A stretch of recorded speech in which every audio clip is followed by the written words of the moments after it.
Hello students, welcome to the IMB education. आज की इस वीडियो में हम करें हैं sexual reproduction in flowering plants class 12th biology का चैप्टर 2। और उसके अंदर आज हम स्टार्ट करनी है गाइनोशियम यानी फीमेल रिप्रोडक्टिव पार्ट जो है उसको हम स्टार्ट करें हैं। आज का जितना भी हमारा पोर्शन है यहाँ से नीट 2013, 14, 15, 16, 17 और नीट 2019 में जो उड़ीसा के लिए एग्जाम हुआ था वहां से भी क्वेश्चन आ चुके हैं। ये सभी क्वेश्चन हम डिस्कस करेंगे कि कौन सी पॉइंट से कौन सी लाइन से कब किस ईयर में कैसा क्वेश्चन पूछा गया है कहां से। ओके, तो हम इसको समझते भी जाएंगे और साथ में साथ ये क्वेश्चन भी डिस्कस करते जाएंगे। तो चलिए स्टार्ट करते हैं हम। यहाँ पर सबसे पहले बात करते हैं किसके बारे में, पिस्टिल के बारे में, यानी द पिस्टिल मेगास्पोरेंजियम जिसको हम ओव्यूल भी बोलते हैं एंड एम्ब्रियोसेक। तो यहाँ पर हम इन सभी के जो स्ट्रक्चर होते हैं, कैसे इनका फंक्शन होता है, क्या क्या फंक्शन होता है, क्या इनके स्ट्रक्चर होते हैं, इन सब के बारे में देखेंगे। और ये सब कुछ किसका पार्ट होता है, ये पार्ट होता है गाइनोशियम यानी फीमेल रिप्रोडक्टिव पार्ट के ये सभी पार्ट होते हैं। ओके, तो चलिए सबसे पहले स्टार्ट करते हैं। देखिए लिखा हुआ है दी गाइनोशियम। गाइनोशियम यानी आपका female reproductive part. Gynoecium represent the female reproductive part of the flower. अभी बताया था क्योंकि गाइनोशियम को हम क्या बोलते हैं, फीमेल रिप्रोडक्टिव पार्ट इसको बोलते हैं। The gynoecium may be consist of a single pistil और may have more than one pistil. यानी जो गाइनोशियम है उसके अंदर या तो केवल वन पिस्टिल हो सकता है या मोर देन वन पिस्टिल भी हो सकता है, 2, 3, 4 ऐसे भी हो सकता है। अगर वो सिंगल पिस्टिल है यानी केवल एक पिस्टिल है तो उसको हम बोलते हैं मोनोकार्पेलरी। ओके, अब ये मोनोकार्पेलरी में आप कंफ्यूज बिल्कुल मत होना, क्योंकि मोनो का मतलब क्या होता है, वन, सिंगल। कार्पल, कार्पल हम किसको बोलते हैं, फीमेल पार्ट को ही हम कार्पल भी बोलते हैं। पिस्टिल का दूसरा नाम क्या है, कार्पल भी है, जिसके अंदर स्टिग्मा स्टाइल ओवेरी आती है। अगर आपको याद नहीं है तो morphology of the flowering plants जो चैप्टर 5 है क्लास 11th के अंदर, वहां पर हम ये पढ़ते भी हैं गाइनोशियम, और गाइनोशियम के अंदर हम ये पढ़ते भी हैं, उसको बोलते हैं हम कार्पल। क्या बोलते हैं उसको हम, कार्पल, जिसके अंदर आपका स्टिग्मा स्टाइल ओवेरी आती है। तो वही कार्पल से बोलते हैं इन्होंने कार्पेलरी, यानी मोनो यानी सिंगल कार्पल। तो यहाँ पे एक कार्पल है तो उसको बोल देंगे सिंगल पिस्टिल यानी मोनोकार्पेलरी। और ज्यादा है तो मल्टी, मल्टी का मतलब मेनी एंड कार्पेल का मतलब कार्पल। ओके, तो यहाँ पे मल्टी कार्पेलरी का मतलब क्या हो जाएगा कि वहां पे बहुत सारे कार्पल्स प्रेजेंट है, मोर देन वन पिस्टिल प्रेजेंट है। ओके, आगे लिखा हुआ देखिए, अगर बहुत ज्यादा पिस्टिल प्रेजेंट है, ओके, अगर मल्टी कार्पेलरी है तो उसमें दो कंडीशन आती है। एक होती है एपोकार्पस एंड सेकंड कंडीशन होती है सिनकार्पस। सिन का मतलब होता है सिंक्रोनाइज्ड यानी सब कुछ मिल जाना, फ्यूज हो जाना। एपोकार्पस यानी सभी अलग अलग रहेंगे। ओके, तो यहाँ पे जो मल्टी कार्पेलरी है वो वापिस दो में डिवाइड हो जाती है। आगे लिखा हुआ देखिए, when there are more than one pistil, अगर दो से ज्यादा पिस्टिल है, they may be fuse together, that is called syncarpous. अभी बताया था सिन का मतलब सिंक्रोनाइज, सिंक्रोनाइज का मतलब होता है सब कुछ मिल जाना, फ्यूज हो जाना। तो अगर मल्टी कार्पलरी है, दो से ज्यादा कार्पल प्रेजेंट है, अगर वो सारे के सारे मिल जाते हैं और ऐसा लगे ना कि यहाँ पे बहुत ज्यादा कार्पल है, तो उस कंडीशन को हम बोलते हैं सिनकार्पस। आप भी अगर मोबाइल चलाते हो तो वहां पे कई बार होता है ना कि सिंक्रोनाइज कर लीजिए अपने अकाउंट्स को, मतलब सभी को मिला लीजिए। तो सिन कार्पस का मतलब क्या है, सभी मिल चुके हैं, फ्यूज हो चुके हैं। और मे बी फ्री, और ये हो सकता है कि सभी की सभी जो कार्पल है वो फ्री है, मतलब अलग अलग। आप बाहर से फ्लोर को देखोगे सभी कार्पल आपको अलग अलग दिखाई देगी। अगर वो सभी अलग अलग दिखाई दे रही है तो उस कंडीशन को हम बोलते हैं क्या, एपोकार्पस। तो अब आपको syncarpous, apocarpous, monocarpellary, multi carpellary, ये सब कुछ आपको टर्म समझ में आ चुकी होगी। अब यहाँ पे अब ये बताएगा कि पिस्टिल के अंदर कितने पार्ट्स होते हैं। अब पिस्टिल को हम कार्पल भी बोलते हैं, यहाँ पर ये पिस्टिल बोल रहा है। मॉर्फोलॉजी ऑफ फ्लावरिंग प्लांट्स के अंदर यही एनसीईआरटी इनको कार्पल बोलती है कि कार्पल के अंदर ये पार्ट्स होते हैं। तो ये साथ में साथ आप लिंक करके पढ़ते रहना। ईच पिस्टिल हैज 3 पार्ट्स, हर एक पिस्टिल के पास 3 पार्ट्स होते हैं। कौन कौन से होते हैं, stigma, style and ovary. Okay, 3 parts कौन कौन से हो गए, स्टिग्मा, स्टाइल एंड ओवेरी। अब स्टिग्मा देख लेते हैं कि स्टिग्मा क्या काम करती है। तो स्टिग्मा जो होती है वो बिल्कुल अपर पोजीशन पे होती है। The stigma serve as the landing platform for pollen grains, यानी जो स्टिग्मा है उसके ऊपर आकर पोलन ग्रेन रुकते हैं और वहीं पे जर्मिनेट करते हैं और वहीं से पोलन ट्यूब जो वो ग्रो करती है। ये सब किसका काम है, ये काम है स्टिग्मा का। ओके, अब स्टाइल क्या करती है, the style is elongated slender part beneath the stigma. जो स्टाइल होता है वो बिल्कुल जो है स्टिग्मा के बिल्कुल नीचे होता है, थोड़ा सा लॉन्ग होता है, सिलेंडर लाइक पोजिशन होती है। अब बिल्कुल जो बेस में पार्ट होता है उसको बोलते हैं क्या हम, ओवेरी। तो आगे लिखा है the basal blacked part of the pistil is the ovary, और बिल्कुल नीचे नीचे वाला जो बेस वाला पोजिशन है उसको बोलते हैं हम क्या, ओवेरी। ओके, अभी इसका डायग्राम आएगा एपोकार्पस, सिनकार्पस, एनसीईआरटी के अंदर, वो भी हम वहां पे देखेंगे।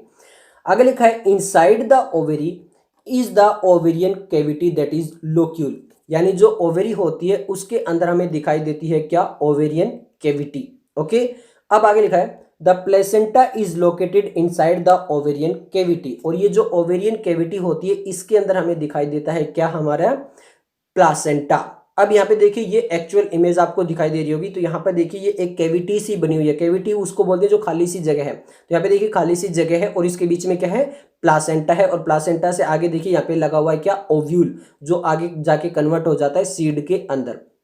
अब ये चीज़ आपको दिखाई दे रही है, ये एक्चुअल इमेज आपको अब आप समझ में आ चुका होगा कि ओवेरियन कैविटी कैसी होती है, वहाँ पे प्लासेंटा कैसा है, और ये क्या है, लोक्यूल जो है वो क्या होता है। ओके, उसको ओवेरियन कैविटी को ही हम क्या बोलते हैं, लोक्यूल बोलते हैं, और यहाँ पर ओव्यूल अलग चीज़ होती है।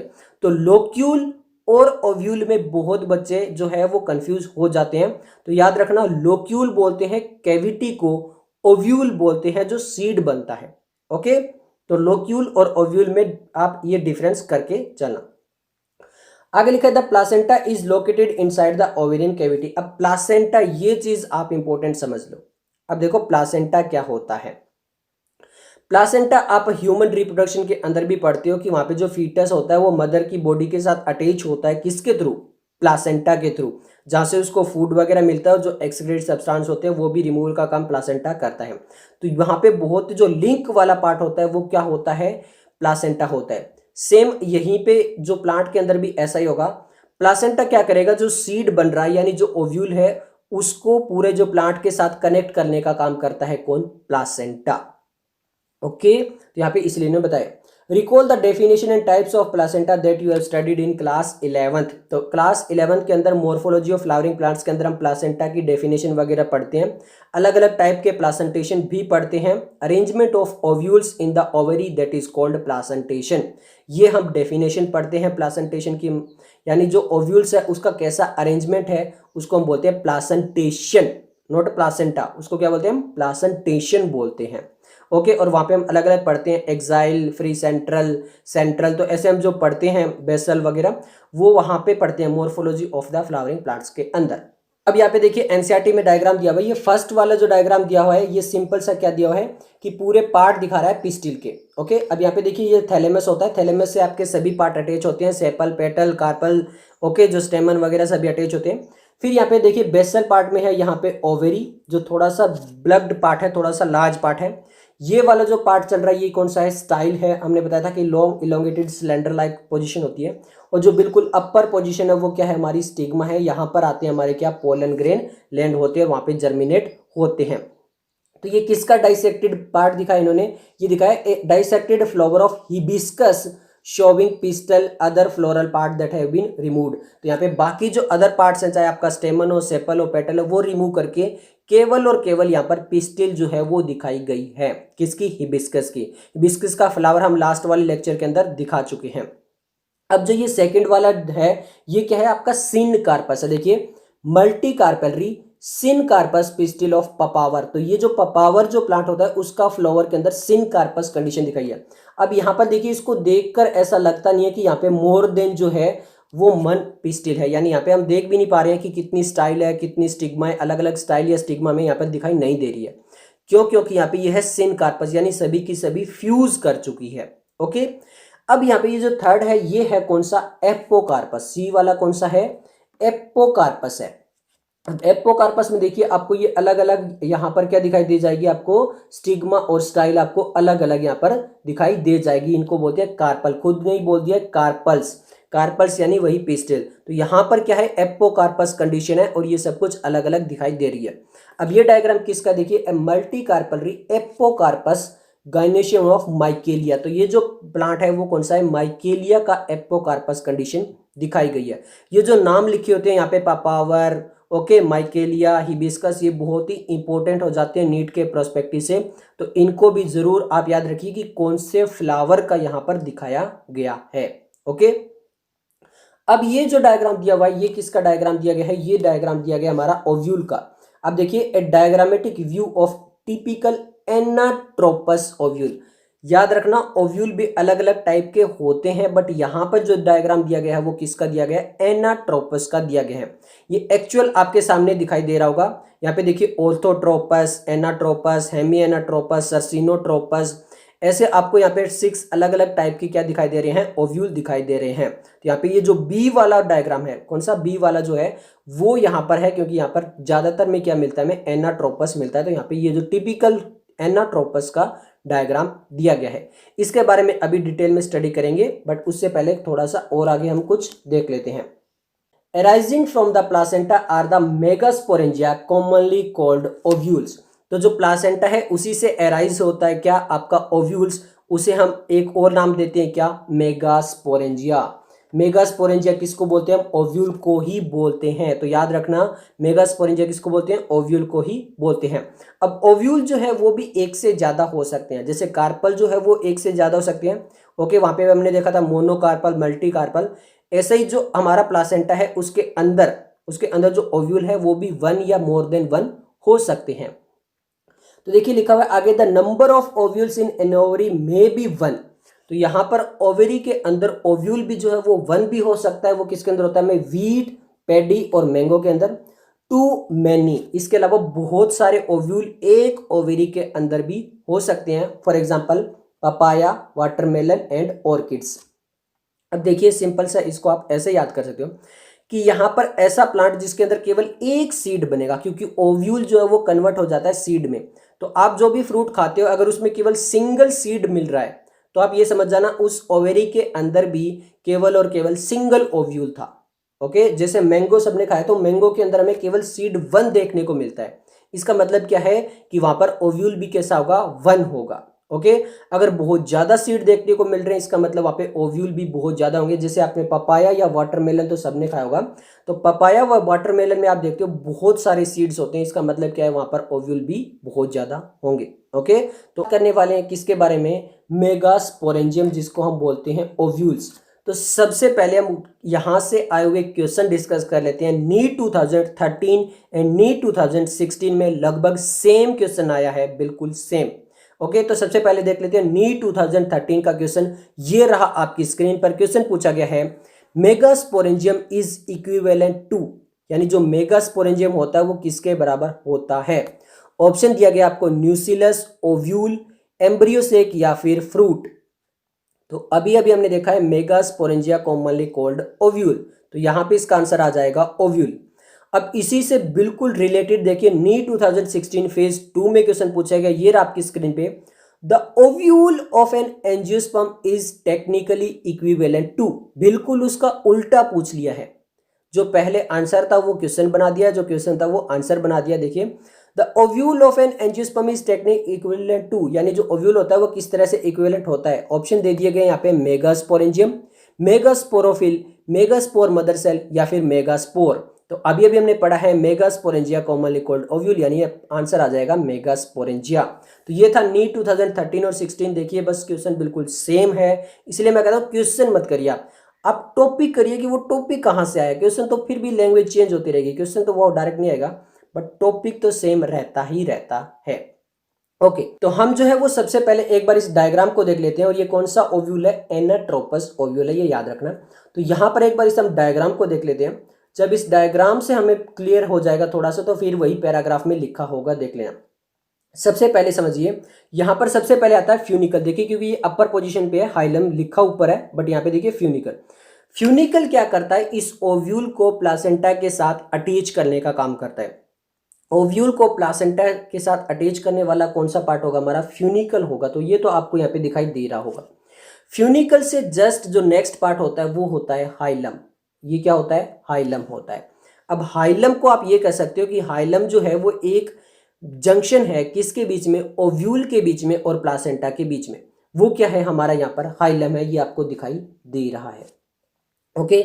उसके बाद हम नेक्स्ट पार्ट की बात कर लेते हैं। अब यहाँ पर उसके बाद आता है हमारा इंटेग्यूमेंट। कौन सा आता है हमारा? इंटेग्यूमेंट। इंटेग्यूमेंट में देखिए दो पार्ट होते हैं जो इसको कवर किए रहते हैं। जो हमारा बीच में, बिल्कुल बीच में हमारा क्या होगा, मेन जो गेमेट है वो होगा, उसके बाद जो कवरिंग करने वाला काम है बिल्कुल बाहर से स्टार्ट करें तो वहां पे होगा आउटर इंटेग्यूमेंट, बिल्कुल बाहर वाली लेयर, इनर इंटेग्यूमेंट उससे अंदर वाली लेयर। तो ये दोनों किसके अंदर आ जाते हैं? इंटेग्यूमेंट के अंदर आ जाते हैं, जो कवर करते हैं किसको? गेमीट को। ओके। जब गेमीट के जो अंदर वाली लेयर होती है उसको बोलते हैं हम न्यूसिलस। उसको क्या बोलते हैं हम? न्यूसिलस बोलते हैं। जो अंदर वाली लेयर होती है उसको क्या बोलते हैं हम? न्यूसिलस बोलते हैं। ओके। अब एक ऐसा पोजीशन होगा जहां पर हमारी इंटेग्यूमेंट जो है वो एब्सेंट होगी। कौन सी एब्सेंट होगी? इंटेग्यूमेंट। जो आउटर इंटेग्यूमेंट और इनर, तो जहां पर ये इंटेग्यूमेंट हमारी एब्सेंट होगी, ओके, वहां पर जो एक पोजीशन होगी उसको बोलते हैं क्या? माइक्रोपाइल। तो यहाँ पे देखिए ये माइक्रोपाइल है, यहाँ पर हमें इंटेग्यूमेंट देखने को नहीं मिल रही है। तो माइक्रोपाइल वो पोजीशन जहां पर हमें इंटेग्यूमेंट देखने को बिल्कुल भी नहीं मिलेगा, उसको बोलते हैं माइक्रोपाइल पोजीशन। और ये जो पोल है उसको बोलते हैं क्या? माइक्रोपाइल पोल। ओके। ये माइक्रोपाइल क्या होगा? जहां पे माइक्रोपाइल जो है वो प्रेजेंट है न्यूक्लियस के अंदर, बिल्कुल लास्ट वाला जो पोल होगा उसको बोल देंगे हम माइक्रोपाइल पोल। अब जो बिल्कुल बेस वाला जो पोजीशन होती है, जो बिल्कुल बेस से होता है, ओके, बिल्कुल नीचे वाला जो पोजीशन होता है उसको बोलते हैं हम चलाजल पोल। इसको क्या बोलते हैं हम? चलाजल पोल। ये बिल्कुल ऑपोजिट होता किसके? माइक्रोपाइल के। देखिए माइक्रोपाइल यहाँ पे है तो चलाजल यहाँ पे बिल्कुल क्या है? इसके ऑपोजिट है। तो माइक्रोपाइल और चलाजल जो पोल है वो दोनों एक दूसरे के क्या होंगे? ऑपोजिट होंगे। ओके, ये आप याद रखना। और चलाजल होता है वो क्या होता है? बिल्कुल बेस में होता है। अब यहां पर जब ये सब कुछ होते हैं न्यूक्लियस वगैरह, इनके बिल्कुल सेंटर में जो मेन, सबसे मेन जो चीज है, जो हमारा फीमेल गेमेट है, उसको बोलते हैं एम्ब्रियोसेक।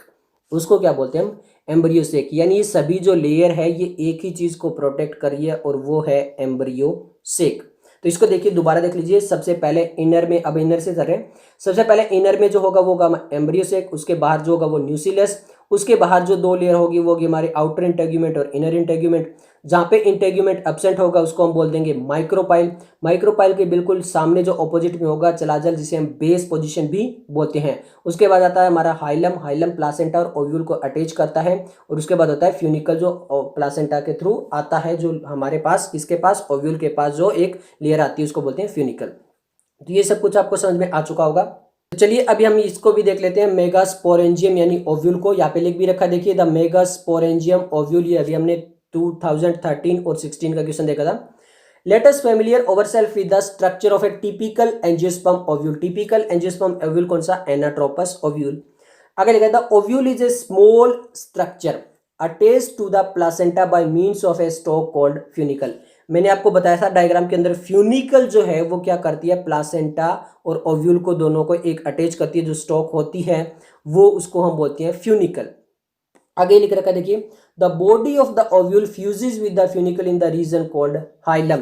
तो जो फ्यूनिकल और जो आपका ओव्यूल है जहां पर फ्यूज करते हैं दोनों एक साथ, उसको वो हम रीजन को बोलते हैं hilum. Okay. 10 hilum represent the junction between the ovule and funicle. तो जो फ्यूनिकल और ओव्यूल का जो जंक्शन है उसी को हम बोलते हैं क्या? हाइलम बोलते हैं। अब देखिए हाइलम अल्टीमेटली है क्या? प्लासेंटा ही तो है। प्लासेंटा ही को जो स्टोक है उसी को हमने बोल दिया है फ्यूनिकल। तो यानी जो प्लासेंटा और ओव्यूल का जो अटैचमेंट है, जो वहाँ पे जंक्शन है, उसी को हम बोलते हैं हाइलम। तो इसमें दोनों तरह से याद रखना, प्लासेंटा भी हो सकता है और उस जो लेयर आ रही है उसको हम बोलते हैं क्या? फ्यूनिकल। ओके। अब आगे देख लीजिए क्या लिखा है, ईच ओव्यूल हैज 1 और 2 प्रोटेक्टिव एनवलप कॉल्ड इंटेग्यूमेंट। उसके बाहर जो होती है वो इंटेग्यूमेंट लेयर होती है। इंटेग्यूमेंट एक भी हो सकती है, सिंगल इंटेग्यूमेंट हो सकती है और 2 भी हो सकती है। बट एनाट्रोपस के अंदर हमने देखा था 2 लेयर है, इनर और outer. Integument encircle the nucleus. Integument किसको इनसर्कल करती है? न्यूक्लियस को इनसर्कल करती है, यानी न्यूक्लियस के बाहर होती है। Except at the tip where a small opening called micropyle is organised. तो एक ऐसी टिप होती है जहां पर जो वो इंटेग्यूमेंट एब्सेंट होते हैं उसको हम बोलते हैं माइक्रोपाइल। डायग्राम से हम समझ चुके हैं। आगे देखिए, opposite the micropylar and is the chalazal and. मैंने बताया था माइक्रोपाइल के बिल्कुल ऑपोजिट में क्या होता है? चलाजल होता है, representing the basal part of the ovule. और वो क्या होता है? बेसिक पार्ट होता है, बिल्कुल बेस वाला पार्ट होता है। ओके, किसका? ओव्यूल का। आगे देख लीजिए, enclosed with in the integument is a mass of cells called the nucellus. जो इंटेगुमेंट के अंदर जो पोजीशन था वो क्या था, न्यूसिलस था हमारा। अब न्यूसिलस के अंदर क्या होता है, वो क्या काम करता है, ये भी लिख रखा है। Cells of the nucellus have abundant reserve food material. जो न्यूसिलस होता है उसके सेल्स के पास बहुत ज़्यादा एविडेंट मात्रा में, बहुत ज़्यादा मात्रा में फूड रिजर्व होता है, ताकि जब भी फीमेल गेमिट को फूड की रिक्वायरमेंट हो तो न्यूसिलस उसे प्रोवाइड कर पाए। Located in the न्यूसिलस is the embryo सेक और फीमेल गेमिटोफाइट। और जो हमारे न्यूसिलस है उनकी बिल्कुल सेंटर के अंदर होता है हमारा क्या, एम्ब्रियो सेक, जिसे आप फीमेल गेमिटोफाइट भी बोलते हो।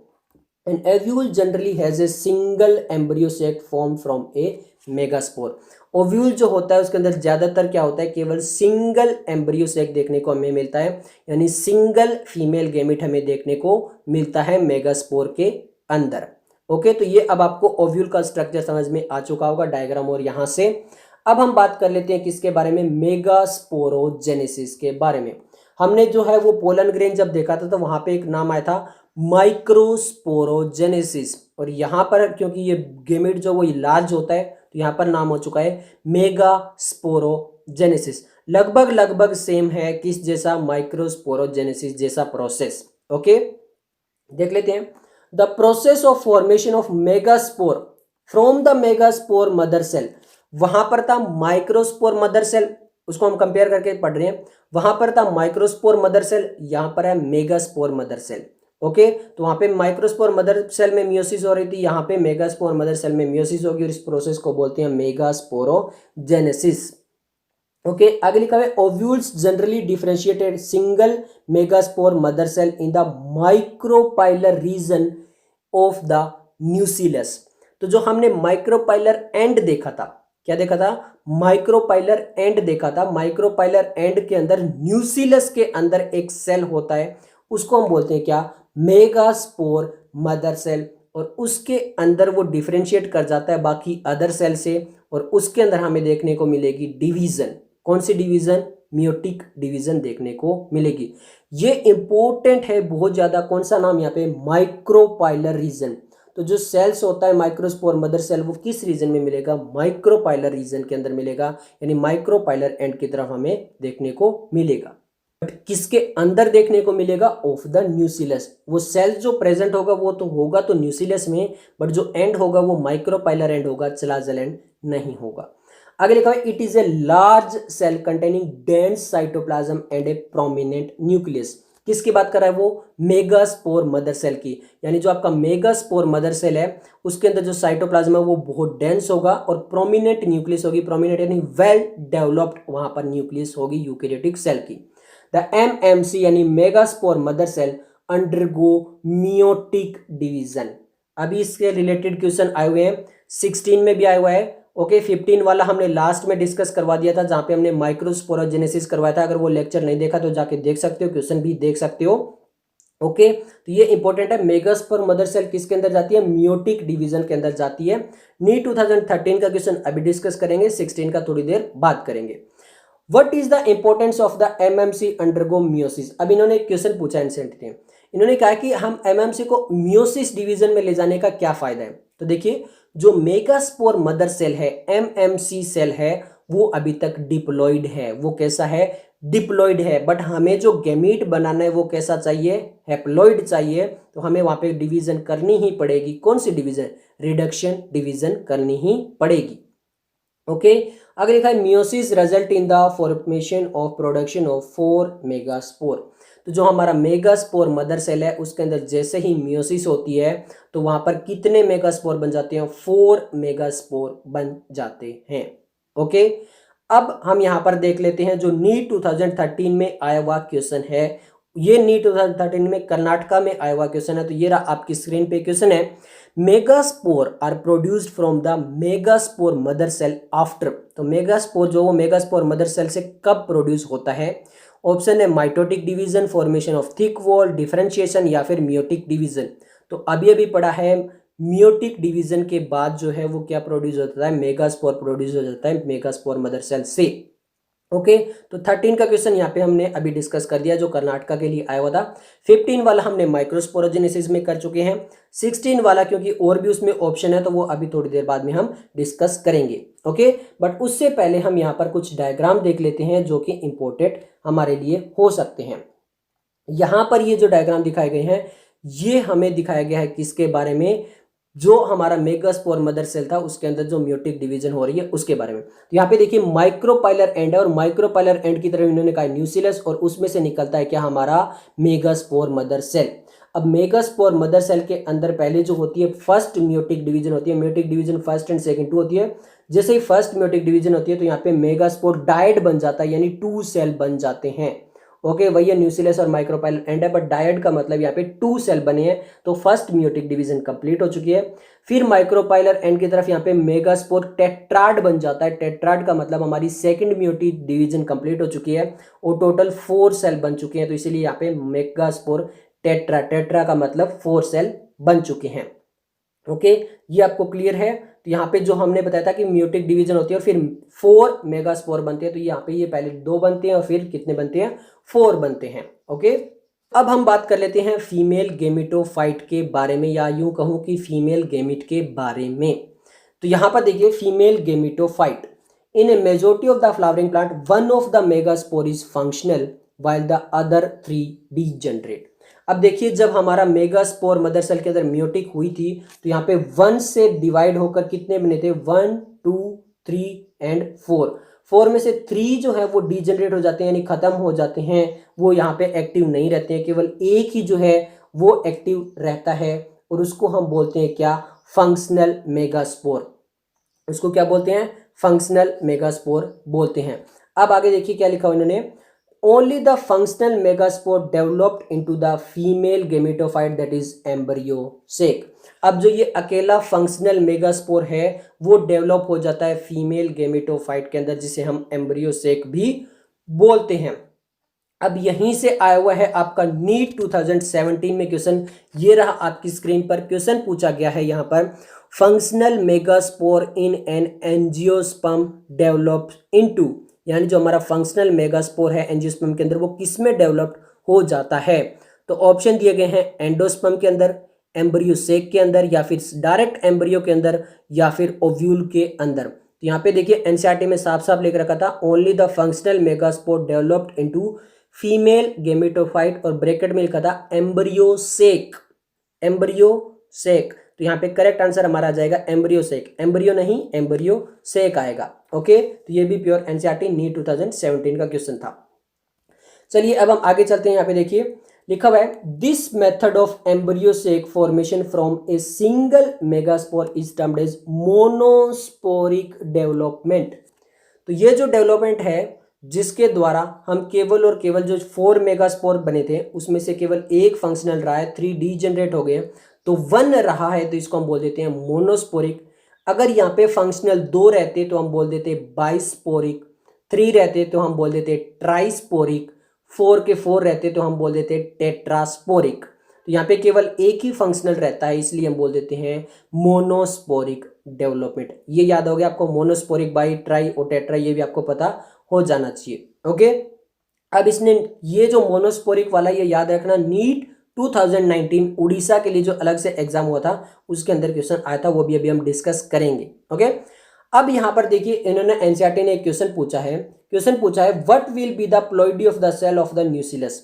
जो न्यूसिलस है उसके सेल्स की प्लॉइडी बतानी है, यानी वो हैप्लॉइड होता है, डिप्लॉइड होता है, ट्रिप्लॉइड होता है, एमएमसी की बतानी है, मेगास्पोर मदर सेल की बतानी है, फंक्शनल मेगास्पोर की बतानी है और फीमेल गेमेटोफाइट की बतानी है।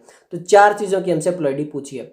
देखिए जो न्यूसिलस होता है वो डिप्लॉइड होता है, वहाँ पे वो कैसा होता है, डिप्लॉइड होता है, क्योंकि वहाँ पे कोई मियोसिस वगैरह नहीं होती है। मेगास्पोर मदर सेल जो होता है वो भी डिप्लॉइड होता है, उसके बाद उसमें मियोसिस होता है तब जाके वो हैप्लॉइड बनता है। बट मेगास्पोर मदर सेल, सिर्फ मेगास्पोर नहीं, मेगास्पोर मदर सेल डिप्लॉइड होता है। फंक्शनल जो मेगास्पोर होता है वो हैप्लॉइड होता है, और वही तो फंक्शनल मेगास्पोर ही तो फीमेल गेमेटोफाइट बनता है, तो वो भी कैसा होगा, हैप्लॉइड होगा। यानी न्यूसिलस MMC diploid, functional megaspore female gametophyte haploid होते हैं। ओके, तो अब जो आगे जो भी लिखा हुआ है पैराग्राफ, हम उसको सबसे पहले इस डायग्राम से समझ लेते हैं। अगर यहाँ पर ये डायग्राम हमें अच्छे से समझ में आ गया तो वो पूरा पैराग्राफ बहुत आसानी से समझ में आ जाएगा। तो डायग्राम से चीज़ें क्योंकि बहुत आसानी से समझ में आ जाती है इसीलिए। तो यहाँ पर देखिए सबसे पहले हो जाता है हमारा फंक्शनल मेगास्पोर बन जाता है, और फंक्शनल मेगास्पोर यहाँ पे नहीं दिखाया गया है तो हम इसको यहाँ पे दिखा देते हैं कि ये जो हमारा डॉटेड लाइन है ये क्या है, फंक्शनल मेगास्पोर हमारा है। ओके, क्या ये हमारा फंक्शनल मेगास्पोर है और ये कैसा है, हैप्लॉइड है। अब इसके अंदर होगी डिवीजन। अब क्योंकि हमें हैप्लॉइड से आगे और उसकी प्लॉइडी नहीं कम करनी है ना उसको ज़्यादा करना है, तो हमें इक्वेशनल रखना है। इक्वेशनल रखना है तो डिवीजन जो होगी अब वो कौन सी होगी, माइटोटिक डिवीजन होगी। जो मैं बता रहा हूँ उसको बहुत अच्छे से समझते जाना, तो जो पैराग्राफ में लिखा है वो बहुत आसानी से समझ में आ जाएगा। तो यहाँ पे देखिए एक डिवीजन होगी माइटोटिक, और ये एक से कितने बन जाएंगे, 2 न्यूक्लियस बन जाएंगे। मेनली जो डिवीजन होती है वो न्यूक्लियर डिवीजन होती है, not a cell division. Cell बाद में जाके बनते हैं, तो मेन जो डिवीजन होती है वो न्यूक्लियर डिवीजन होती है। तो यहाँ पे एक माइटोटिक डिवीजन हो चुका है, कितना हो चुका है, 1। उसके बाद देखिए एक और हो जाता है तो कितने हो चुके हैं, 2। एक और हो जाता है तो कितने हो चुके हैं, 3। अब देखिए पहले 1 था, 1 से कितने बन गए, 2 न्यूक्लियस बन गए। 2 से कितने बन गए, 4 बन गए। 4 से कितने बन जाएंगे, टोटल 8 न्यूक्लियस बन जाएंगे। तो माइटोटिक डिवीजन यहाँ पर कितनी हो गई, टोटल 3 हो गई। एक पहले हुई फिर 2 बाद में लगातार हो गई, और टोटल न्यूक्लियस जो बन गई 8 बन गई। अभी तक सेल्स नहीं बने हैं। अब क्योंकि यहाँ पर न्यूक्लियस तो 8 बन चुकी है, अब हमें सेल भी बनाना होगा।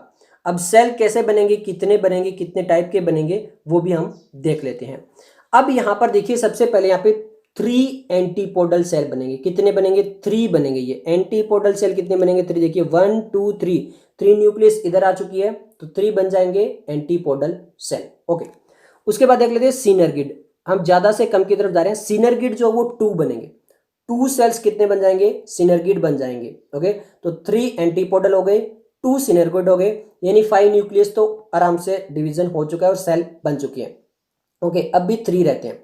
एक यहां पर बन जाएगा एग सेल। एक यहां पर क्या बन जाएगा, एग सेल बन जाएगा। ओके, एक यहां पे क्या बन जाएगा, एग सेल बन जाएगा। तो 3 एंटीपोडल, 2 हमारे सिनर्गिड, 1 एग सेल, तो यहां पर टोटल कितने हो गए, 6 हो गए। तो 6 न्यूक्लियस तो हमारी चली गई, 6 तो सेल में चली गई।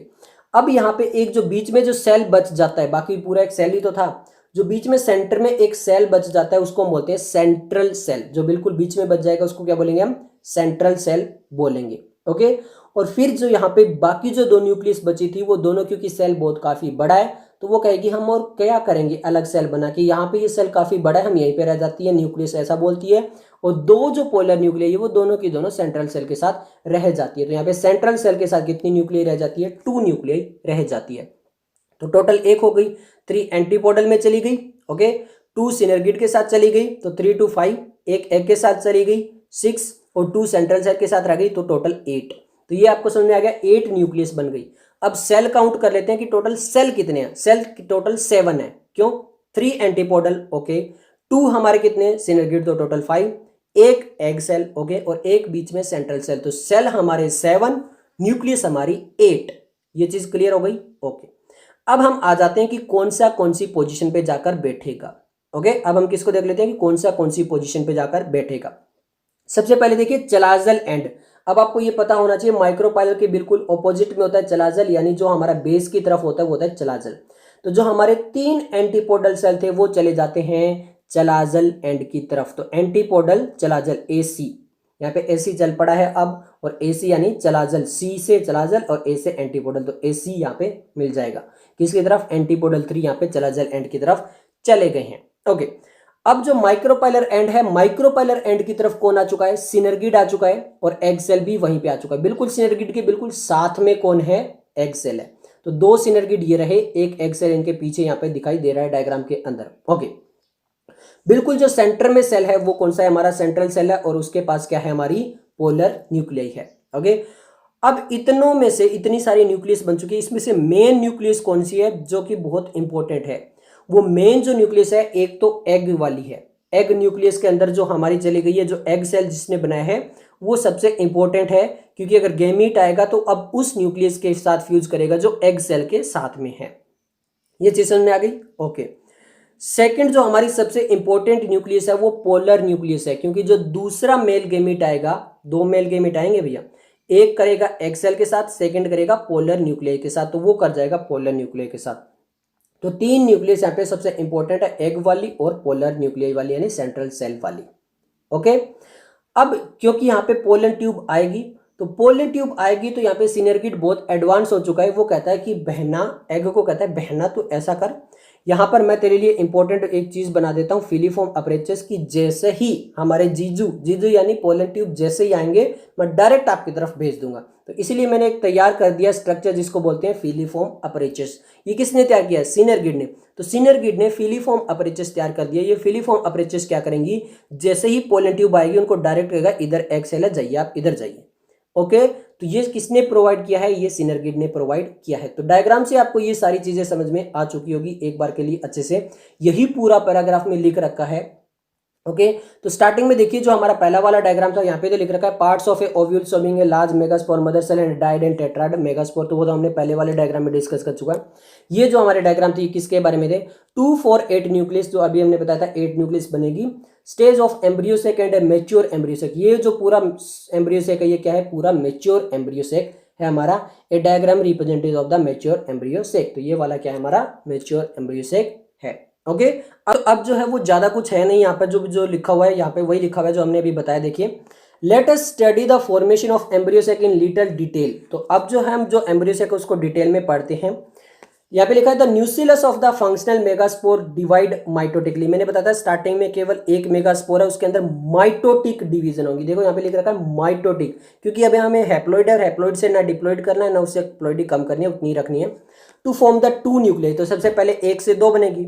विच move to the opposite pole, और दोनों एक दूसरे के बिल्कुल ऑपोजिट चली जाएगी, एक माइक्रोपाइलर की तरफ चली जाएगी, एक चलाजल की तरफ चली जाएगी, फॉर्मिंग द 2 न्यूक्लियट एम्ब्रियोसेक। और यहाँ पे 2 न्यूक्लियस वाला बन चुका है। उसके बाद क्या होता है? 2 मोर सीक्वेंशियल माइटोटिक डिवीजन। तो टोटल माइटोटिक कितनी हुई? 3। एक तो पहले ही हो चुकी थी जहां पे 2 न्यूक्लियस बनी, फिर इसके बाद एक और हुई जब 4 बनी, और फिर एक और हुई जब 8 बनी। Division result in the formation of 4 and later 8 nucleus stage of the embryo sac. यहाँ पे 4, 4 से 8, तो टोटल माइटोटिक डिवीजन 3 हुई। जो हमारा यहाँ पे स्पोर है वो कैसा है? मोनोस्पोर है, केवल एक ही फंक्शनल है, तो मोनोस्पोरिक डेवलपमेंट है यहाँ पर। इसी से रिलेटेड नीट 2019 उड़ीसा में आया हुआ क्वेश्चन है, ये रहा आपकी स्क्रीन पर। क्वेश्चन पूछा गया यहाँ पर, which is the most common type of embryo sac in angiosperm, यानी सबसे मोस्ट कॉमन टाइप का एम्ब्रियोसेक कौन सा होता है एंजियोस्पर्म के अंदर। ऑप्शन दिए गए tetrasporic with 1 mitotic stage of division, monosporic with 3 sequential mitotic division, monosporic with 2 sequential mitotic division and D है bisporic with 2 sequential mitotic division।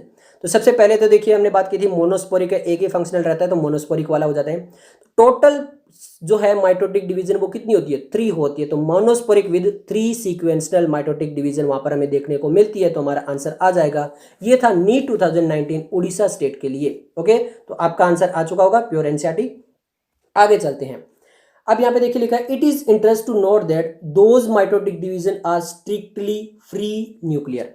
अब जो ये हमारी 3 डिवीजन हुई है, 3 माइटोटिक डिवीजन हुई है, पूरी तरह से फ्री न्यूक्लियर होती है, यानी अभी तक एक भी सेल नहीं बना है। सेल अभी पूरी न्यूक्लियस बन जाए उसके बाद बनेंगे। ओके, इतनी जल्दबाजी यहां पर कोई भी जरूरी नहीं है। That is the nuclear division are not followed immediately by cell wall formation, क्योंकि अगर सेल वॉल बन गई इसका मतलब सेल बन गया।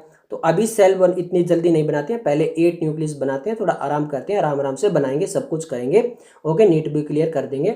After the 8 nucleus stage the cell walls are laid down leading to the organisation of the typical female gametophyte और embryo sac.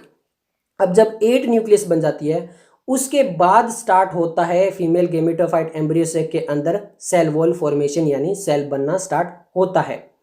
आगे लिखा जाएगा, observe the distribution of cells inside the embryo sac, figure 2.8 B and C वो हम देख चुके हैं, पीछे वाले में बता चुका हूं अच्छे से। 6 of the 8 nucleus are surrounded by the cell wall.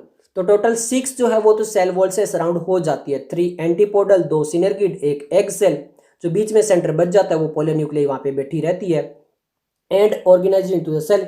The remaining 2 nuclei called the polar nuclei are situated below the egg apparatus and is the large central cell. क्योंकि मैंने बताया था कि सेल जो है वो थोड़ा सा लार्ज है, बड़ा है, तो आराम से 2 न्यूक्लियस आ सकती है। अगर छोटा होता तो 2 न्यूक्लियस आती नहीं, तो फिर हमें वापस और सेल बनाने पड़ते। सेंट्रल सेल जो वो लार्ज है तो 2 न्यूक्लियस आराम से आ जाती है वहां पर। ओके, आगे लिखा हुआ है, there is a characteristic distribution of the cell within the embryo sac. यहाँ पे कैरेक्टरिस्टिक डिस्ट्रीब्यूशन हो जाता है हर एक न्यूक्लियस का एक एक सेल के साथ, या फिर एक में दो भी चली जाती है। 3 cell are group together at the micropylar end and constitute the egg apparatus. Egg apparatus किसको बोल रहे हैं? जो हमारे 2 सिनर्गिड है और एक सेल है, उन तीनों को मिलाकर बोल रहे हैं एग अपरेचस, क्योंकि इन्होंने बोला है माइक्रोपाइलर एंड। माइक्रोपाइलर एंड की तरफ हमारे 2 सिनर्गिड है, एक एग सेल है, तीनों को मिलाकर हम बोल देते हैं एग अपरेचस। ये तो घर जैसी बात है, इसीलिए the egg apparatus in turn consist of 2 synergid and 1 egg cell. तो एग अपरेचस और एग सेल याद रखना, डिफरेंस याद रखना। पहले बोल रहा हूं, सेल मतलब सेल, अपरेचस मतलब तीनों आ जाएंगे। Okay, the synergid have special cellular thickening at the micropylar tip called the filiform apparatus. मैंने बताया था सिनर्गिड कहेगा कि बहना जब भी आएंगे जीजू मैं पहुंचा दूंगा, मैंने फिलीफॉर्म अपरेचस को ये काम दे दिया है, अच्छे से डेवलप उनको कर दिया है। तो सिनर्गिड के पास स्पेशल सेलुलर थिकनिंग होती है at the micropylar end tip filiform apparatus, और वो क्या करते हैं देखिए, which play an important role in the guiding the pollen tube into the synergid। क्योंकि वो क्या करते हैं, जो पोलन ट्यूब आ रही है उसको गाइड करते हैं कि इधर जाना है आपको, एग सेल इधर है। ओके, उसको गाइडिंग का काम कौन करता है? फिलीफॉर्म अपरेचस करता है। आगे लिखो है 3 cells are at the chalazal and are called the antipodal. तो 3 सेल जो है वो चलाजल एंड की तरफ चले गए थे, उन्हें हमने बोल दिया है antipodal cell. Thus, large central cell, as mentioned earlier, has 2 polar nuclei. Thus, a typical angiosperm embryo sac at the maturity through 8 nucleus 7 cell। तो जब मेच्योरिटी हो जाती है तो टोटल न्यूक्लियस तो 8 होती है, पर सेल कितने होते हैं? 7 होते हैं। क्यों? क्योंकि 2 न्यूक्लियस लिए बैठा है हमारा सेंट्रल सेल। ओके, तो ये चीज़ आपको बहुत अच्छे से क्लियर हो चुकी होगी। अब यहाँ से जितने भी रिलेटेड क्वेश्चन है वो डिस्कस कर लेते हैं। तो सबसे पहले नीट 2014 का क्वेश्चन देख लेते हैं। 14 का क्वेश्चन है function of filiform apparatus is 2। तो फिलीफॉर्म अपरेचस का फंक्शन बताना है। Recognise the suitable pollen at stigma, stimulate division of generative cell, produce nectar, या फिर guide the entry of pollen tube. तो ये तो मुझे बताना नहीं है, सिनर्गिड ने भैया जी काम तो दिया उन्हें फिलीफॉर्म अपरेचस को, किसको? कि जैसे ही जीजू आए उनको सही जगह पहुंचा देना, यानी guide the entry of pollen tube. Pollen tube की एंट्री को गाइड करना है, किसको? फिलीफॉर्म अपरेचस को। ये आपका हो जाएगा। जो है वो बिल्कुल लास्ट क्वेश्चन देख लेते हैं, हमारा नीट 2016 फेज 2 का है। In majority of the angiosperm, जो मेजोरिटी ऑफ द एंजियोस्पर्म उनमें क्या होता है? तो यहाँ पे ऑप्शन है egg has a filiform apparatus, there are numerous antipodal cell, reduction division occur in the megaspore mother cell, and a small central cell is present in the embryo sac. Okay, तो यहाँ पर देखिए सबसे पहला option तो है egg has a filiform apparatus. इन्होंने कहा कि फिलीफॉर्म अपरेचस जो है वो एग सेल के पास होता है, जिन्हें वो सिनर्गिड के पास होता है। There are numerous antipodal cell, numerous बहुत ज़्यादा नहीं होते हैं, केवल 3 होते हैं, तो बहुत ज़्यादा न्यूमरस हम नहीं कह सकते। अगर reduction division occur in the megaspore mother cell, हाँ जी रिडक्शन डिवीजन होती है, मियोसिस होती है मेगास्पोर मदर सेल के अंदर। अभी अभी हम पढ़ के आए हैं, मियोसिस को हम बोलते हैं reduction division. D a small central cell is present in the embryo sac. जी नहीं, स्मॉल नहीं होता है, वो लार्ज होता है, लार्ज। इन्होंने कहा है स्मॉल सेंट्रल सेल, जी नहीं लार्ज सेंट्रल सेल होता है, तो ये भी इनकरेक्ट है, तो हमारा आंसर आ जाएगा ऑप्शन सी। ओके, तो ये सब कुछ था आज की वीडियो के लिए। अगर आपको वीडियो पसंद आए तो लाइक कीजिए, दोस्तों के साथ शेयर कीजिए। मिलती है जल्दी नेक्स्ट वीडियो के साथ, तब तक के लिए धन्यवाद।